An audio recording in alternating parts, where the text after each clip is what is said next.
প্রিয় ভিউয়ার্স, আজকে আপনাদেরকে দেখাবো কিভাবে ক্যারামেল চা তৈরি করতে হয়। আমি 10 টাকার এক প্যাকেট দুধ নিয়েছি ফ্রেশের। ব্যাচেলার হয়েছি বলে কি চা খেতে পারবো না, সুন্দর চা বানিয়ে আপনাদেরকে দেখাবো। আমি দুধটা জলের ভিতরে দিয়ে জ্বালিয়েছি তেজপাতা, গরম মশলা এবং লবঙ্গ দিয়ে।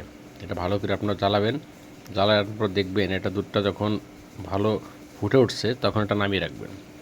নামিয়ে রাখার পরে আপনারা এটাকে তেজপাতা এবং এটার ঘ্রাণটা দেখবেন আস্তে আস্তে ছড়িয়ে যাবে। খুব সুন্দর একটা স্মেল তৈরি হবে, সুঘ্রাণ। চা খেতেই আপনাদের মন চাবে।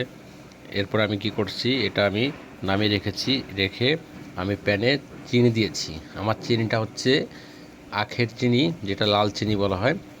আখের লাল চিনি যেটা, এটা আমি সরকারি ইয়া থেকে এনেছি। আপনারা পারলে ওখান থেকে এনে নেবেন মতিঝিলে।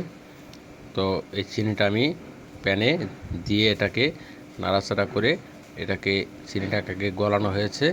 চিনিটাকে গলে আবার সেই সাবেকের মতন যে চিনি হওয়ার আগে যে রসটা তৈরি হয়েছিল ওই রসটা তৈরি করেছি। রসটা যখন লালটে লালটে ভাব হয়ে যাবে তখন আপনারা বুঝতেই পারবেন রসটা লালটে লালটে ভাব হয়ে গেছে। তখন আপনারা এটাকে নামিয়ে সামান্য একটু জোড়াবেন, রেস্টে রাখবেন। তো এরপরে হচ্ছে এই চিনিটা যখন আপনার হয়ে যাবে তারপরে আপনারা দুধ দিয়ে দেবেন। দুধ যেটা আপনারা জ্বালিয়ে রেখেছিলেন ওই দুধটা দিয়ে দেবেন। চিনির সাথে তখন মিক্সড হয়ে যাবে।